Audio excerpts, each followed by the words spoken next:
So I was talking with a friend about doing a kind of discussion series where we would look at classic books and movies and talk about whether they still held up. More specifically, the idea was to figure out whether people should still bother seeking them out. And no, it didn't have a lot to do with the somewhat recent trend of looking at media from the past and pinpointing ideas or images that would be considered problematic by modern day political sensibilities, although there's plenty of room for that, I guess.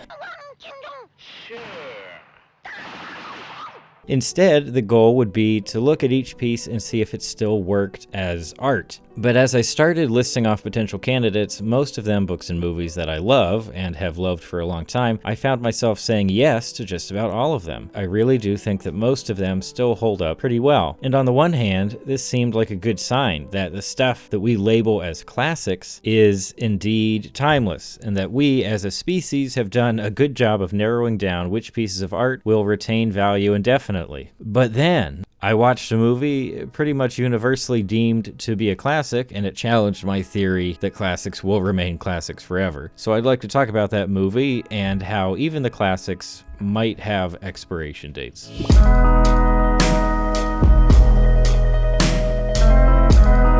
Godard sucks, and I've had enough of people trying to defend his work. So I watched my first Godard movie, Breathless, when I was still brand new to the art house scene, and I got so little out of it that I worried the real problem was that I just didn't enjoy the French New Wave, or even French movies in general. But then pretty soon after, I found Bresson and Tati and Varda and Kieslowski and Demy. It really was just Godard that I hated, and that hatred has been burning strong for many years, despite my trying time and again to work through his filmography. The only Godard movie that has given me fleeting moments of joy is A Woman is a Woman, but outside of that, it's just been a wasteland. But watching Contempt for the first time gave me a chance to really focus on what I don't like about his movies. The biggest problem is that they make me feel nothing. They don't even make me angry anymore. I can respect a movie that just makes me seethe with anger, you know. For a good example, just see Michael Haneke's work. But with Godard, it's just, Imagine you're completely broke and it's the night before payday. You'd like to sleep off the hunger, but you just can't fall asleep. So fortunately, you find a bone-white mint buried in the couch cushions, long drained of its artificial coloring. You suck on it for a few seconds before a coughing fit knocks it out of your mouth. That's what I felt like watching Contempt. I didn't even get the faintest whisper of artistic satisfaction or even entertainment from it. As we all know, a bland movie is far worse than a bad one. And this was bland incarnate. I guess this is the part where I should mention specifics, so let's do that. The movie's about a screenwriter who gets tapped to do an adaptation of The Odyssey, which will be directed by Fritz Lang, who's actually in the movie. Lang was supposedly included to signal Godard's reverence for his work, but to me, it also just feels like he's in the movie so that Godard can be like, see, I'm buddies with one of the most famous directors of all time, and that validates my work. There's this American producer who's played really over the top and comical, who tells the writer guy to just do the script better. The story catalyst is when the sleazy producer invites the writer and his wife, played by Brigitte Bardot, to his house, because Weinstein, I guess, and he's like, okay, pretty lady, get in my car and your husband can take a cab. And the writer's just like, yeah, go ahead, honey, it's fine, it'll be fine. So this is the turning point in the movie. It's pretty exciting, right? Here's what you need to know about Brigitte Bardot's character in this movie. She's attractive. No, seriously, she's very, very pretty, and that's about it. If there's a master of the female character whose only purpose in the movie is to look good and be objectified by the male characters and also the audience, it's Godard. I'm not gonna say that Bardot is bad in the movie. She's not, like a lot of aspects of Godard's movies. She's just there. She's fine. Another career-long Godard theme that bored me in Contempt is his very open admiration for butts. This is This is real. We see this a lot as well in Pierrot le Fou, where the two lead characters are stand-ins for himself and Anna Karina, who he married when she was 21. I think Godard was 31 at the time, so not necessarily sleazy, but given a lot of the butt-related dialogue in most of his movies, you get the sense that maybe it was just a physical attraction. I've even gone through Contempt to pull some of the most on-the-nose dialogue about butts, because let's not forget that this movie is a classic, and it has a lot to say about marriage or modern ennui or something. Tu vois mon derrière dans la glace? Oui. Je trouve jolies mes fesses. J'ai jugé à moi seul un concours de fesses entre trois belles. C'est elles qui m'avaient choisi comme arbitre, et elles me montrèrent l'éblouissante nudité de leur corps. Pour la première, on voyait fleurir la blancheur et la douceur de son dos creusé de fossettes arrondies. La seconde écarta les jambes et sa chair neigeuse prenait un ton plus vermeil qu'une rose de pourpre. La troisième, au contraire, gardait l'immobilité d'une mer tranquille. De lentes ondulations se dessinaient seulement sur sa peau délicate, agitée de frissons involontaires. Elles vont se déshabiller? Évidemment. Merveilleux le cinéma. On voit des femmes, elles ont des robes. Elles font du cinéma, crac, on voit leur cul. And don't you worry, I also have footage of that movie about Godard and Karina's relationship, made by the guy who made The Artist. Because remember that movie? Let's take a look. Immense cachalot de métal gris anthracite, le sous-marin Le Redoutable, immergé ce 29 mars, impose sa silencieuse suprématie à plusieurs centaines de mètres de profondeur.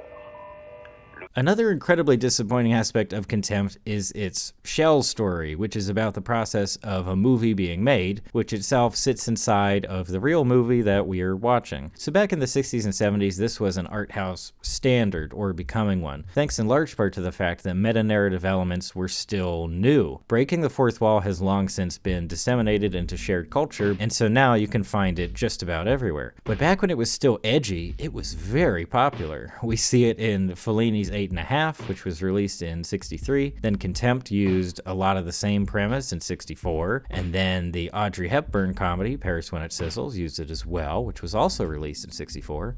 Then Truffaut did it again in 73 with the painfully dry Day for Night. And of course, we've seen it many times since, notably in movies like Seven Psychopaths and Spike Jonze's adaptation with a script from Charlie Kaufman. So making movies is really hard, and it's not surprising that filmmakers enjoy the idea of portraying that difficulty, especially when it comes to expensive projects that end up going absolutely nowhere, as was the case with 8½, and adaptation. Thing is, 8½, which came before Contempt, by the way, did it really, really well, and it also happens to be one of the best things I've ever seen. Both 8½, and Contempt buck narrative trends by ending with a whimper. The audience is expecting the story to go somewhere, and then it doesn't. So this approach on its own is neither good nor bad, but it's extremely risky. There's a huge risk that the audience will just be disappointed and go home confused. But if you wow audiences with other elements like great visuals, fun characters, and cool music, they might forgive you. 8½, finds other ways to be entertaining. Contempt doesn't even bother trying. And okay, fine, maybe it's meant to be a metaphor for romantic relationships. A marriage can end almost just on a whim. You're not guaranteed to have a big fight like the second half of Before Midnight. The feelings could just die, and that's the end of it. But if that's all Contempt had to say, well,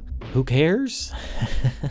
At least that's my impression. I mean, it feels like you could have gotten that across with a bad short film and not wasted our time. Or you could have just bored your glitterati friends with this brilliant philosophization at parties until they wandered off to get another drink. The only thing Contempt gives me is some decent visuals. It's shot in CinemaScope, which was on the way out at the time this was released. It's fine. We get some neat cinematography, but it all gets weighed down by the completely empty writing and all the times that the Godard stand-in character hits his wife, who's just done with him by this point. So I do believe critics when they say that Contempt was once revolutionary and that it had a positive impact on cinema as a whole, but I don't think that kind of influence lasts forever. I wish I had more to complain about when discussing Contempt, but really, it just isn't worth it. none of it is really that interesting, and even if I tried to convince all of the art house community that they're wrong to regard it so highly, nobody would be converted. The big point here is that I don't think Contempt holds up at all, either as art or entertainment, and I think that's the fate of almost all art, even the stuff that has stayed vital for decades. So whether or not you agree that Contempt has ceased to be a classic, it's time to talk about the limits of that label and what it means for the future of media criticism and filmmaking.